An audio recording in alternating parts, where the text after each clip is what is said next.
Hello and welcome to the Michael Mamas Show. I'm your host, Michael Mamas. We're coming to you from Mount Soma, home of the Sri Sameshwara Temple in the mountains of western North Carolina. I heard a nice quote. It really inspired this podcast, It said, well, they put it in a negative way. They said the new illiteracy is the inability to learn, unlearn, and relearn. I'd like to say the new literacy is cultivating the ability to learn, unlearn, and relearn. And it's so true, and it's always been true. But I think it's especially true now because advancements in all arenas are becoming largely by virtue of the internet, but that's not the only reason. But things are advancing so fast in so many fields. I mean, I even talked to my MD. He's a good doctor, graduated from Chapel Hill recently, bright guy, but already, his knowledge of so much in the field of medicine is light years behind cutting edge. I mean, can you imagine MDs that have been out of practice for 10 years, 20 years? And so the new literacy isn't just learning, but it's the ability to unlearn, because so much of what they thought was true. Like, for example, Scotty, the food pyramid, most of your food should be carbs, right? Isn't that what they were saying? The whole new food pyramid turned that upside down, completely different. And there are a lot of diets out there.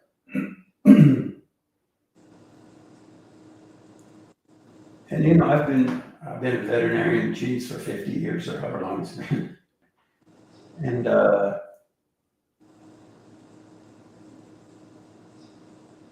just the physiology has always been an interest of mine.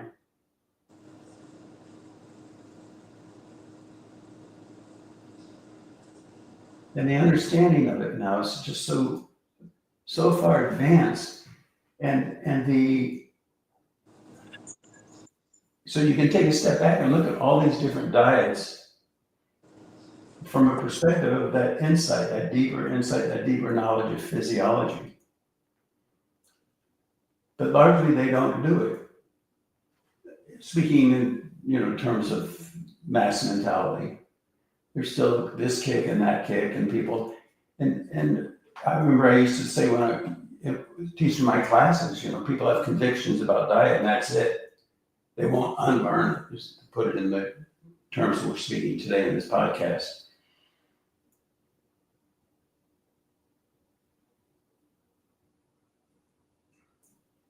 So with the advancement of knowledge, we have to be able to unlearn what we've learned. Who was it? Emanuel Lasker, the grandfather of chess. He was friends with Albert Einstein, I understand. But he said, I spent the last half of my life trying to forget, trying to unlearn what I learned in the first half. It was a very wise statement. That was back around 1900, I guess, something like that.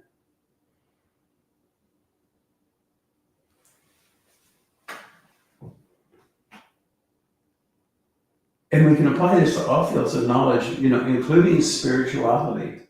And boy, that's a tough one, isn't it? Because what we associate with the depth of our being, the depth of our soul, what we feel like that connects to is whatever we've learned or been indoctrinated into, in the first part of our life. And how do you unlearn that? But see, it's not just that simple, because also there's a distinction between is unlearning a decay of what you gained, or is it a step to the evolution? And so I think that's again, a aspect of the problem we're confronted with in the world today. For example, I think, we're a rationally oriented world now, and we look at different religions. A lot of people are rejecting Christianity because that doesn't make sense to them or whatever. But it's so easy to have that discernment, cease to be really discernment, and just become a decay, a throwing out of the baby with the bathwater of the real value that is there in the foundation. Because what's in the foundation of that? The depth of a person's soul. And so when people, the detachment from the depth of a person's soul.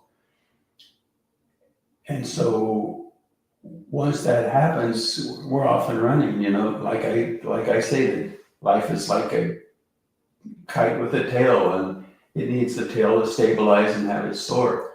But if when you unlearn something, you detach yourself, the kite from the tail, so to speak, the thing just spins. And so how do we navigate those waters? It's not easy because, for one, I think people oftentimes feel betrayed by what they've been taught. And we'll continue with the example of spirituality. We feel betrayed by if we even concede that a lot of what we learned was just indoctrination or simplistic in its level of understanding. And so the question then becomes, do we end up throwing out the baby with the bathwater and rejecting the whole thing? Or do we use it as an inspiration to dig deeper, to look deeper? And the opportunity now to look deeper in all these different arenas is so vast. Again, with the internet and everything. But even the internet, so much. In the field of spirituality, I know Pundaji, I've talked to him about it. He pretty much is like, there are a few things on the internet that he will acknowledge are good, but by and large, it's like, don't even look, because those understandings of the depth of spirituality and Vedic knowledge and all that, it leads people astray. So the art of the whole thing, the finesse of the whole thing, is when we unlearn, we don't just create a decay in the value of what we already have. And where do we find that? We don't find it in the model. We don't find it in the intellect. We find it in the depth of our being. And that's what I mean when I talk about it. It has to make sense. You can follow a logical progression with a simple computer. That's not what I'm saying when I talk about making sense, really. Because yes, the logic is there, but there's a place inside where if you can go past your fixed identity with what you've learned and just are able to move past that, then you go into that place, you sense that place inside that has the ability to discern. It's about insight.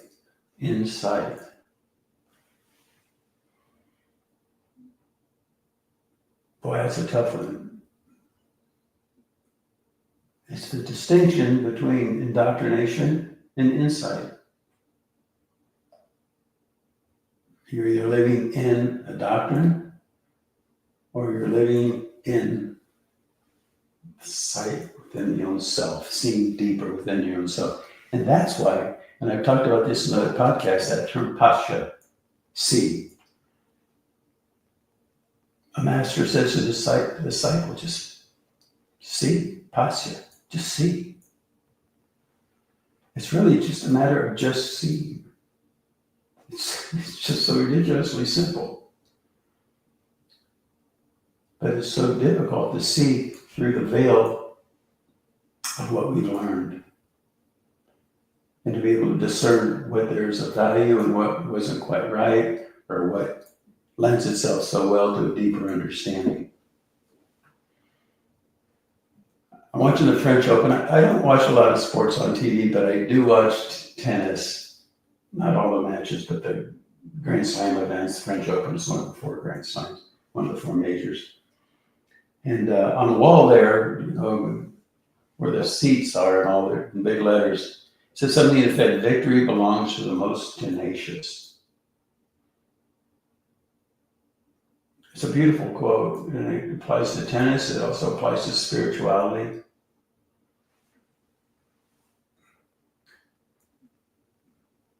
But see, it feels like tennis, whether or not your tenacity is based on insight and valid understanding and refinement and connection to the self and conviction in that regard, or if it has to do with hanging on to an indoctrination. In a game like tennis, the indoctrination thing doesn't work. You lose points, you lose the matches. But in the field of spirituality, it's not as easy because the thing is intangible. It's not identifiable on the surface. People listen to spiritual teachers, spiritual masters, even from different disciplines, and they reject them. Why? Because they aren't conforming to the indoctrination of the listener.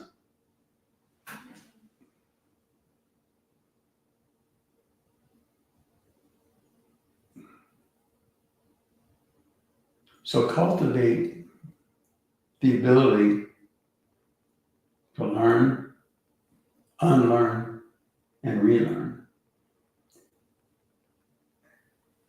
And know that the greatest tool you have enabling you to discern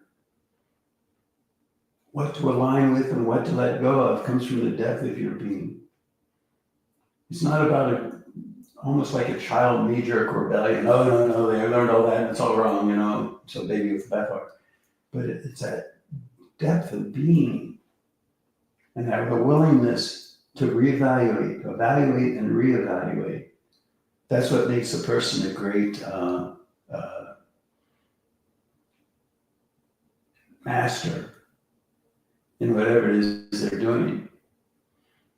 I heard a Warren Buffett quote. Warren Buffett's that famous investor. He's one of the richest men in the world. He did love investing.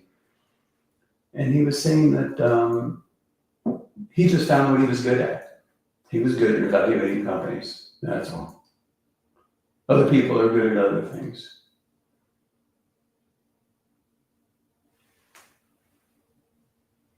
And nobody is great at everything. It's just not the way it works. We all have our different affinities, our own aversions, our own interests, things that just don't interest us at all. And gifts. Some people dance great. Some people can't dance at all. And so if you can't dance at all and you're trying to be a dancer and pour a lot of energy into that, it's not going to get you very far. Warren Buffett found what he was great at and he went with it. And how do you find what you're great at? Well, you have to put something out and see what comes back and adjust accordingly. You might, and a lot of that you're just exposed to if you like it or not. And everybody, when they go to school, they learn a little mathematics, a little English, a little this, a little that. And so there's affinities that get cultivated there. And even if you go with something that's not your ideal, nature will correct that. What about nature? Your own nature. And then you find something. And it's not like you can sit in your room and reflect on it and derive what that's going to be. It doesn't work that way. It's living life. There are a few people, small number of people that are fortunate enough to come upon what they're really great at, and right off the bat, just good fortune, you could say. But know that you are really great at something. Emmanuel Lasser, in fact, I quoted him earlier. I think he was the one. He did say, I'm almost positive he said, everybody is a genius at something. Einstein said that for sure. So find that. You learn, you unlearn, and you relearn, and you just keep going. And that's the tenacity thing. Victory comes to the tenacious.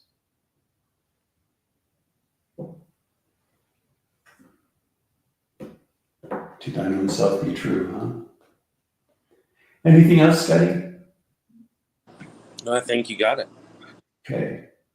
It's so important. Yeah. It's so important. And it's really important to realize that you don't unlearn through rebellion. It's not a rebellion process, it's a discerning process. There has to be balance there, you know. In the moment, you might get upset or emotional, but God, I learned all that and it was a waste, you know.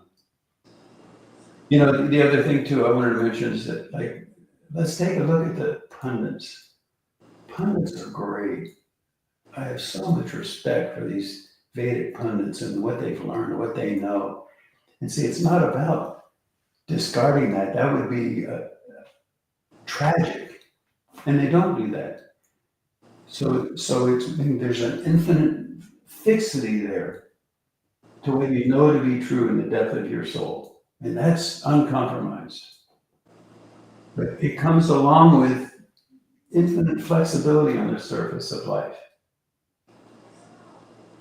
How do we proceed? How do we approach things? And that can have to do with the people you deal with who come to the temple, for example. And there's always more to learn. Even among the Vedic pundits, I mean, they know a tremendous, phenomenal amount of knowledge. I'm so humbled. But they're all different parts of the Veda. There's all different aspects to the whole arena of spirituality, different viewpoints that are all equally valid. Not all viewpoints are valid, but there are an infinite number of different valid viewpoints, angles of approach. You know? So humility is the flip side of wisdom.